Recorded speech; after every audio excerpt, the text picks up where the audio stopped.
महाराष्ट्रातनं काही अनुभवी आणि काही तरुण खासदारांना पुन्हा एकदा मोदी सरकारमध्ये एनडीए सरकारमध्ये संधी मिळाली आहे। त्या सर्वांचं मी अभिनंदन करतो। विशेषतः आमचे नेते माननीय नितीनजी गडकरी हे पुन्हा एकदा सरकारमध्ये येत आहेत, पियुष गोयलजी येत आहेत, त्यासोबत रामदास आठवलेजी हे देखील पुन्हा सरकारमध्ये सामील होत आहेत आणि रक्षाताई खडसे आणि मुरली अण्णा मोहोळ यांच्यासारखे अतिशय तरुण खासदार हे देखील मंत्रिमंडळात सामील होत आहेत। याचा मला अतिशय आनंद आहे। प्रतापराव जाधव यांच्यासारखा विदर्भातला एक अत्यंत अनुभवी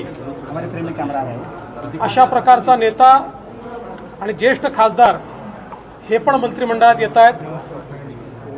याबद्दल देखील मी आनंद व्यक्त करतो आणि सर्वांचं शपथविधीपूर्वी अग्रिम अभिनंदन करतो। राष्ट्रवादी काँग्रेसला एकही पद मिळालेलं नाही। राष्ट्रवादी काँग्रेसला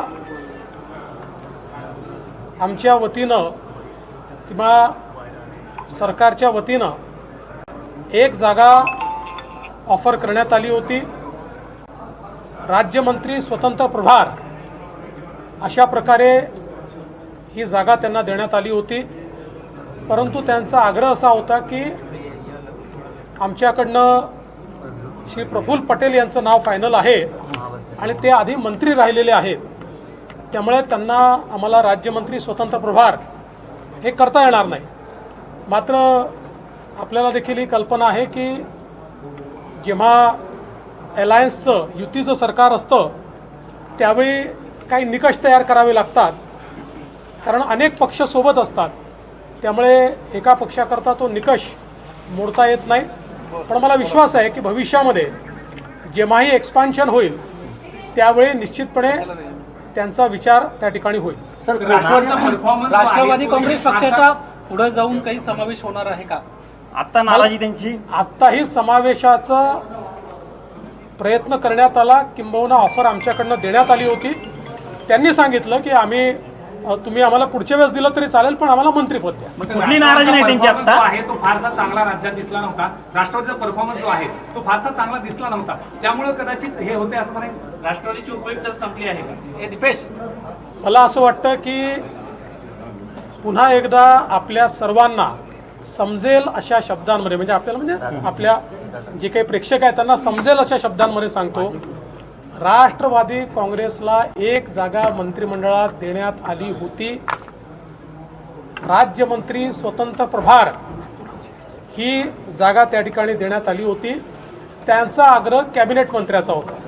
राज्यमंत्री स्वतंत्र प्रभार हा कॅबिनेट मंत्र्याप्रमाणेच असतो, पण त्यांची देखील अडचण होती की कॅबिनेट मंत्री पदावर राहिलेला माणूस त्यांना राज्यमंत्री स्वतंत्र प्रभारावर आणता येत नव्हता। आणि सरकारचा प्रश्न होता की वेगवेगळे जे पक्ष आहेत ज्यांच्याकडे एक खासदार आहेत किंवा अशा प्रकारचे जे वेगवेगळे पक्ष अलायन्समध्ये आले आहेत त्यांच्याकरता साधारणपणे एक निकष ठेवावा लागतो, आणि म्हणून राष्ट्रवादीने देखील ते मान्य केलं आणि त्यांनी सांगितलं की आमचा विचार तुम्ही एक्सपान्शनच्या वेळी आम्हाला तुम्ही कॅबिनेट मंत्रीपद द्या, आम्ही थांबायला तयार। कोकण आणि मराठवाड्याला मंत्रिपद मिळालेलं नाही सर, भौगोलिक विचार केला नाही। आत्ता तर पहिलं मंत्रिमंडळ आहे ना, अजून जागा खूप रिकाम्या आहेत तिथे।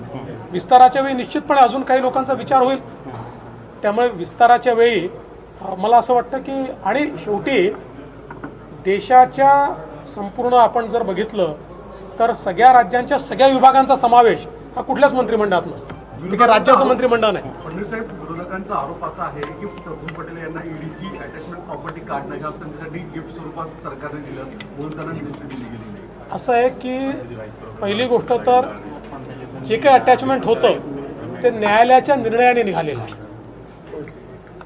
न्यायालयाने ते काढलेलं आहे। त्याच्यामुळे मला असं वाटतं की अशा प्रकारचा आरोप करणं हे चुकीचं होईल आणि त्यांच्यावर अन्यायकारक होईल। चला, थँक्यू। तर देवेंद्र फडणवीस बोलत होते, राष्ट्रवादीसाठी एका मंत्रिपदाची ऑफर देण्यात आलेली होती आणि भविष्यामध्ये राष्ट्रवादीचा मंत्रिपदासाठी विचार होईल असं सुद्धा त्यांनी स्पष्ट केलेलं आहे।